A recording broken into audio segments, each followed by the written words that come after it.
नमस्कार, खबरां दे इस बुलेटिन च तुहाडा स्वागत है। मैं हरिचा गिलहोत्रा। पहला पेश नी चुनवियां खबरां। विदेश ਸਕੱਤਰ विक्रम मिस्री अमरीका दौरे ते अमरीकी विदेश मंत्री मार्को रूबियो नाल कीती मुलाकात। ਵੱਖ-ਵੱਖ ਖੇਤਰਾਂ 'ਚ ਦੁਵੱਲੇ संबंध मजबूत करन ते कीती चर्चा।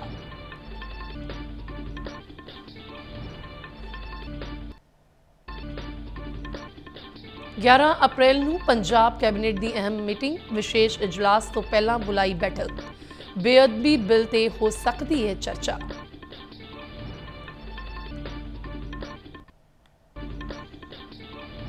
सुनील जाखड़ ने मुख मंत्री मान ਨੂੰ ਲਿਖਿਆ ਪੱਤਰ। बेअदबी विरोधी कानून ਦੇ ਖਰੜੇ ਅਤੇ ਸਿਲੈਕਟ ਕਮੇਟੀ ਦੀ ਰਿਪੋਰਟ ਜਨਤਕ ਕਰਨ ਦੀ ਕੀਤੀ ਮੰਗ। ਕਿਹਾ ਇਸ ਸੰਵੇਦਨਸ਼ੀਲ ਮੁੱਦੇ ਤੇ ਸਭ ਨੂੰ ਭਰੋਸੇ 'ਚ ਲੈਣਾ ਜ਼ਰੂਰੀ।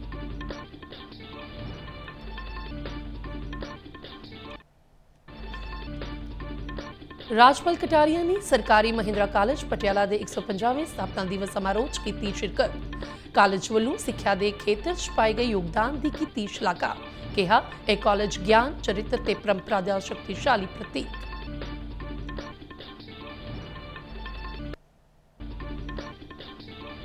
पंजाब पुलिस ते केंद्रीय जांच एजेंसियों का सांझा ऑपरेशन BKI अतवादी मॉड्यूल के 2 मैंबर गिरफ्तार। 5 हैंड ग्रेनेड, 2 विशेष डेटोनेटर, PTT टाइमर बरामद। गुरदासपुर के थाना कलानौर च मामला दर्ज, जांच जारी।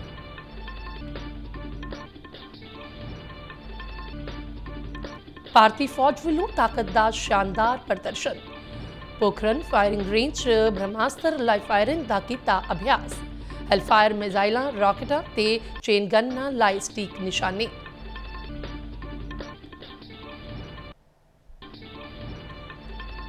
एशियाई बॉक्सिंग चैंपीयनशिप च भारतीय महिला मुक्केबाजां का शानदार प्रदर्शन। 10 मैडल जित के रचिया इतिहास। मीनाक्षी, प्रीति, प्रिया और अरुंधति ने जिते सोन तगमे। ते हुण खबरां विस्तार नाल। भारत के विदेश ਸਕੱਤਰ विक्रम मिस्री ने अमरीका दौरे दौरान व्हाइट हाउस विखे अमरीकी विदेश मंत्री मार्को रूबियो नाल मुलाकात की। इस उच्च पद्धरी बैठक च वपार, खनिजां, रखिया सहयोग और क्वाड फ्रेमवर्क वर्गी प्रमुख खेत्रों च दुवल्ले संबंधां नूं मजबूत करन ते ध्यान केंद्रित किया गया। भारत च अमरीकी राजदूत सर्जियो गॉर्ड ने इस चर्चा नूं रचनात्मक ते भविखमुखी दस्सिया ते जानकारी दी कि विदेश मंत्री मार्को रूबियो अगले महीने भारत का दौरा कर सकते हैं। इस तो पहला मिस्री ने राजनीतिक मामलों ਲਈ अमरीकी अंडर सैकटरी एलिसन हुकर नाल भी मुलाकात की थी, जिस विच पिछले साल दसंबर तो बाद दुवल्ले एजेंडे के विकास का जायजा लिया गया ते पश्चिमी एशिया समेत होर खेतरी मुद्दों ते विचार वटांदरा किया गया। विदेश सकੱਤਰ ने वाशिंगटन च प्रमुख रणनीतिक माहरां नाल भी गलबात की, जिथे भारत अमरीका संबंधां दे भविख दे राह अते विश्व भू राजनीतिक घटनाक्रमां दी ऊर्जा ते आर्थिक सुरक्षा ते पैण वाले प्रभावां बारे चर्चा की गई। खाड़ी देशों विचाली संघर्ष कारण ऊर्जा स्रोतों की सप्लाई चेन काफ़ी प्रभावित हुई है। अंतर मंत्रालय ने प्रेस कॉन्फ्रेंस करदियां दस्सिया कि फार्मा सैक्टर दीयां जरूरतां नूं देखदियां प्रोपीलीन, अमोनीआ ते एथेनॉल की सप्लाई नूं सुचारू रखिया जाएगा। पेट्रोलियम मंत्रालय ने दस्सिया कि घरेलू LPG सिलेंडरां नूं तरजीह दी जा रही है। 60% LPG प्रभावित खेत्रों तो सप्लाई होंदी है। 14 मार्च तो 1 लाख टन घरेलू LPG सप्लाई की गई है। 5 किलो के सिलेंडरां की विक्री नूं भी हुंगारा दिता गया है। 23 मार्च तो 5 किलो वाले 10 लाख सिलेंडरां की विक्री हुई है। Of Department of Fertilizer manufacturing units are continuously providing the necessary input of ammonia to solvent manufacturers so that further downstream products are made available. And propylene remains the most critical input because it is used for production of isopropyl alcohol and isobutyl benzene, which are used for manufacturing of medicines like ibuprofen and other necessary drugs. A significant portion of these is being supplied by Ministry of Petroleum and Natural Gas through BPCL Kochi and Mumbai refineries. घरेलू use के लिए LPG की supply 100% ensure की गई है। हमारे किसी भी LPG डिस्ट्रीब्यूटर पर कोई ड्राई आउट रिपोर्टेड नहीं है। कल एक दिन में 51 लाख से ज़्यादा घरों को एलपीजी सिलेंडर की सेल हुई है। हमारा ऑनलाइन बुकिंग 98% पर पहुंच गया है और ओटीपी बेस्ड एलपीजी डिलीवरी भी 92% है। We are closely following the developments in West Asia. We continue to engage with countries in the region. As you would have seen our press release earlier yesterday, External Affairs Minister will pay an official visit to the United Arab Emirates from 11th to 12th April 2026.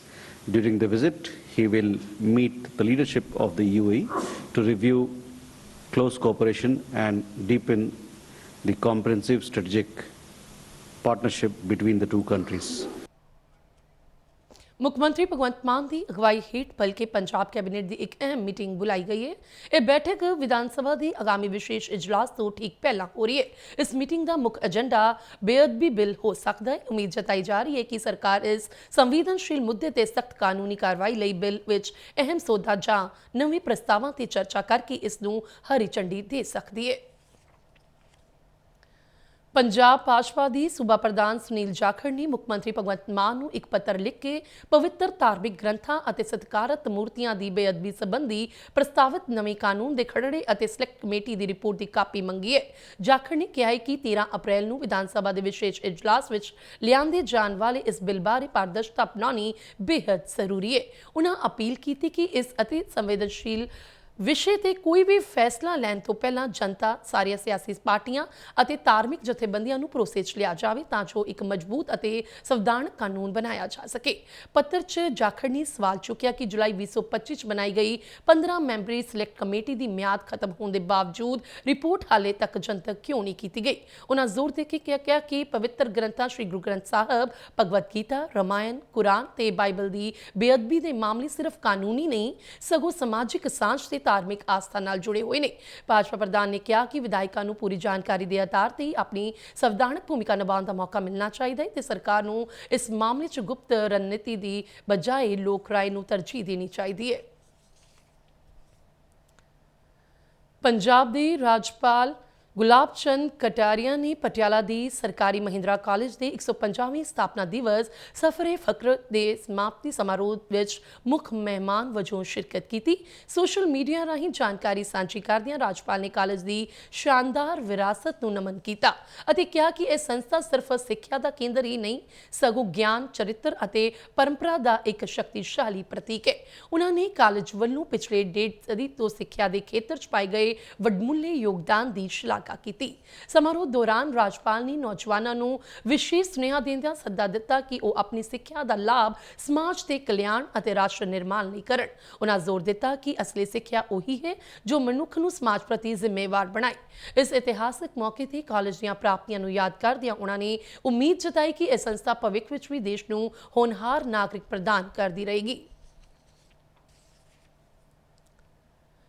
Amritsar ਦਿਹਾਤੀ SSOC ਤੇ Gurdaspur police ਨੇ ਕੇਂਦਰੀ ਏਜੰਸੀਆਂ ਨਾਲ ਸਾਂਝੇ operation ਦੌਰਾਨ ਇੱਕ ਵੱਡੀ ਸਫਲਤਾ ਹਾਸਲ ਕੀਤੀ ਹੈ। ਇਨ੍ਹਾਂ ਟੀਮਾਂ ਵੱਲੋਂ ਵਿਦੇਸ਼ੀ ਹੈਂਡਲਰਾਂ ਵੱਲੋਂ ਚਲਾਏ ਜਾ ਰਹੇ ਇੱਕ ISI ਦੇ ਇਸ਼ਾਰੇ ਤੇ ਕੰਮ ਕਰਨ ਵਾਲੇ BKI ਅਤਵਾਦੀ ਮਾਡਿਊਲ ਦਾ ਪਰਦਾਫਾਸ਼ ਕੀਤਾ ਗਿਆ ਹੈ। ਪੁਲਿਸ ਨੇ ਇਸ ਮਾਡਿਊਲ ਦੀ 2 ਮੈਂਬਰਾਂ ਨੂੰ ਗ੍ਰਿਫਤਾਰ ਕੀਤਾ ਹੈ ਜਿਨ੍ਹਾਂ ਕੋਲੋਂ 5 ਹੈਂਡ ਗ੍ਰੇਨੇਡ, 2 ਵਿਸ਼ੇਸ਼ ਡੈਟੋਨੇਟਰ, ਕੋਡਰ ਅਤੇ ਡਿਕੋਡਰ ਵਾਲਾ PTT timer, 9V battery, IED ਸਮੱਗਰੀ, ਇੱਕ ਬਾਊਫਿੰਗ ਵਾਕ-ਟਾਕੀ ਕੇਬਲ ਅਤੇ ਟ੍ਰਿਗਰ ਬਰਾਮਦ ਕੀਤਾ ਹੈ। ਇਨ੍ਹਾਂ ਮੁਲਜ਼ਮਾਂ ਖਿਲਾਫ ਗੁਰਦਾਸਪੁਰ ਦੇ ਥਾਣਾ ਕਲਾਨੌਰ ਵਿਖੇ ਵਿਸਫੋਟਕ ਪਦਾਰਥ ਐਕਟ ਦੀਆਂ ਸੰਬੰਧਿਤ ਧਾਰਾਵਾਂ ਦੇ ਤਹਿਤ FIR ਦਰਜ ਕੀਤੀ ਗਈ ਹੈ। ਭਾਰਤੀ ਫੌਜ ਨੇ ਪੋਖਰਨ ਫਾਇਰਿੰਗ ਰੇਂਜ 'ਚ ਬ੍ਰਹਮਾਸਤਰ ਨਾਮਕ ਇੱਕ ਲਾਈਵ ਫਾਇਰਿੰਗ ਅਭਿਆਸ ਦੌਰਾਨ ਆਪਣੇ ਸਭ ਤੋਂ ਆਧੁਨਿਕ ਬੋਇੰਗ AH-64 ਅਪਾਚੇ ਅਟੈਕ ਹੈਲੀਕਾਪਟਰਾਂ ਦੀ ਜੰਗੀ ਸਮਰੱਥਾ ਦਾ ਸ਼ਾਨਦਾਰ ਪ੍ਰਦਰਸ਼ਨ ਕੀਤਾ। ਇਸ ਅਭਿਆਸ ਦੌਰਾਨ ਅਪਾਚੇ, ਜਿਸ ਨੂੰ ਹਵਾ 'ਚ ਟੈਂਕ ਵੀ ਕਿਹਾ ਜਾਂਦਾ ਹੈ, ਨੇ AGM-114 ਹੈਲਫਾਇਰ ਮਿਜ਼ਾਈਲਾਂ, ਰਾਕਟਾਂ ਤੇ ਆਪਣੀ 30 ਮਿਲੀਮੀਟਰ ਚੇਨ ਗਨ ਨਾਲ ਨਿਰਧਾਰਤ ਟੀਚਿਆਂ ਤੇ ਸਟਿਕ ਨਿਸ਼ਾਨੇ ਲਗਾਏ। ਇਸ ਸਫਲ ਪ੍ਰੀਖਣ ਨੇ ਭਾਰਤੀ ਫੌਜ ਦੀ ਮਜ਼ਬੂਤੀ ਤੇ ਨੈਟਵਰਕ ਕੇਂਦਰਿਤ ਯੁੱਧ ਪ੍ਰਣਾਲੀ 'ਚ ਵਧ ਰਹੀ ਤਾਕਤ ਨੂੰ ਦੁਨੀਆ ਸਾਹਮਣੇ ਪੇਸ਼ ਕੀਤਾ ਹੈ। ਕਰਨਲ ਵਿਕਰਾਂਤ ਸ਼ਰਮਾ ਨੇ ਦੱਸਿਆ ਕਿ ਅਭਿਆਸ ਦਿਨ ਅਤੇ ਰਾਤ ਦੋਵਾਂ ਸਮੇਂ ਕੀਤਾ ਗਿਆ, ਜਿਸ ਨੇ ਪਾਇਲਟਾਂ ਤੇ ਤਕਨੀਕੀ ਟੀਮਾਂ ਦੀ ਤਿਆਰੀ ਅਤੇ ਤਾਲਮੇਲ ਨੂੰ ਸਾਬਤ ਕੀਤਾ ਹੈ। ਅਪਾਚੇ ਦੇ ਨਾਲ-ਨਾਲ ਸਵਦੇਸ਼ੀ ਪ੍ਰਚੰਡ ਤੇ ਰੁਦਰ ਹੈਲੀਕਾਪਟਰਾਂ ਦੀ ਸ਼ਾਮਲ ਹੋਣ ਨਾਲ ਭਾਰਤੀ ਥਲ ਸੈਨਾ ਦੀ ਮਾਰੂ ਸਮਰੱਥਾ 'ਚ ਵੱਡਾ ਵਾਧਾ ਹੋਇਆ ਹੈ। ਲੈਫਟੀਨੈਂਟ ਕਰਨਲ ਸ਼ਿਤੇਜ ਗੋਇਲ ਅਨੁਸਾਰ ਅਪਾਚੇ ਦੇ ਉન્નਤ ਸੈਂਸਰ ਤੇ ਲੋਗੰਬੋ ਰਡਾਰ ਸਿਸਟਮ ਗੁੰਝਲਦਾਰ ਜੰਗੀ ਮੈਦਾਨਾਂ 'ਚ ਦੁਸ਼ਮਣ ਨੂੰ ਜਲਦੀ ਪਛਾਣਨ ਤੇ ਨਸ਼ਟ ਕਰਨ 'ਚ ਮਦਦਗਾਰ ਨੇ। ਇਹ ਹੈਲੀਕਾਪਟਰ ਹੁਣ ਸਿੱਧੇ ਤੌਰ ਤੇ ਜ਼ਮੀਨੀ ਕਮਾਂਡਰਾਂ ਦੇ ਕੰਟਰੋਲ ਹੇਠ ਕੰਮ ਕਰਨਗੇ, ਜਿਸ ਨਾਲ ਭਵਿੱਖ ਦੀਆਂ ਜੰਗਾਂ 'ਚ ਡਰੋਨ ਅਤੇ ਆਰਟਰੀ ਦੇ ਨਾਲ ਬਿਹਤਰ ਤਾਲਮੇਲ ਬਣਾਇਆ ਜਾ ਸਕੇਗਾ। ਬ੍ਰਹਮਾਸਤਰ ਅਭਿਆਸ ਦੀ ਸਫਲਤਾ ਨੇ ਇਹ ਸਪਸ਼ਟ ਕਰ ਦਿੱਤਾ ਹੈ ਕਿ ਭਾਰਤੀ ਫੌਜ ਕਿਸੇ ਵੀ ਚੁਣੌਤੀਪੂਰਨ ਹਾਲਾਤ 'ਚ ਦੇਸ਼ ਦੀਆਂ ਸਰਹੱਦਾਂ ਦੀ ਰਾਖੀ ਲਈ ਪੂਰੀ ਤਰ੍ਹਾਂ ਤਿਆਰ ਹੈ। ਡੀਐਮ ਗਗਨਦੀਪ ਸਿੰਘ ਰੰਧਾਵਾ ਦੇ ਮਾਮਲੇ 'ਚ ਉਹਨਾਂ ਦੇ ਪਰਿਵਾਰਕ ਮੈਂਬਰਾਂ ਵੱਲੋਂ ਸਾਬਕਾ ਮੰਤਰੀ ਲਾਲਜੀਤ ਸਿੰਘ ਭੁੱਲਰ ਦੇ ਪਰਿਵਾਰ ਸਮੇਤ ਪੰਜਾਬ ਸਰਕਾਰ ਤੇ ਕਈ ਗੰਭੀਰ ਦੋਸ਼ ਲਗਾਏ ਗਏ ਨੇ। ਪਰਿਵਾਰ ਨੇ ਦੱਸਿਆ ਕਿ ਮੁੱਖ ਮੰਤਰੀ ਭਗਵੰਤ ਮਾਨ ਵੱਲੋਂ ਪਹਿਲੇ ਦਿਨ ਹੀ ਸੈਕਟਰੀ ਪੱਧਰ ਦੀ ਇਨਕੁਆਇਰੀ ਦਾ ਐਲਾਨ ਕੀਤਾ ਗਿਆ ਸੀ, ਪਰ ਅਜੇ ਤੱਕ ਉਸ ਦਾ ਕੋਈ ਨਤੀਜਾ ਸਾਹਮਣੇ ਨਹੀਂ ਆਇਆ। ਉਹਨਾਂ ਨੇ ਦੋਸ਼ ਲਗਾਇਆ ਕਿ ਨਾ ਤਾਂ ਸਰਕਾਰ ਵੱਲੋਂ ਕਿਸੇ ਨੇ ਪਰਿਵਾਰ ਨਾਲ ਸੰਪਰਕ ਕੀਤਾ ਤੇ ਨਾ ਹੀ ਉਹਨਾਂ ਨੂੰ ਆਪਣਾ ਪੱਖ ਰੱਖਣ ਦਾ ਮੌਕਾ ਦਿੱਤਾ ਗਿਆ। ਪਰਿਵਾਰ ਨੇ ਇਹ ਵੀ ਕਿਹਾ ਕਿ ਮਾਮਲਾ ਵਿੱਤੀ ਗੜਬੜ ਤੇ ਭ੍ਰਿਸ਼ਟਾਚਾਰ ਨਾਲ ਜੁੜਿਆ ਹੋਇਆ ਹੈ। ਉਹਨਾਂ ਅਨੁਸਾਰ ਕੁਝ ਵਿਅਕਤੀਆਂ ਨੇ ਮਿਲ ਕੇ ਗਗਨਦੀਪ ਸਿੰਘ ਰੰਧਾਵਾ ਨੂੰ ਟੈਂਡਰ ਦੇ ਮਾਮਲੇ 'ਚ ਤੰਗ ਕੀਤਾ ਅਤੇ ਆਖਿਰਕਾਰ ਉਹਨਾਂ ਨੇ ਐਸੇ ਹਾਲਾਤਾਂ 'ਚ ਧੱਕਿਆ ਗਿਆ।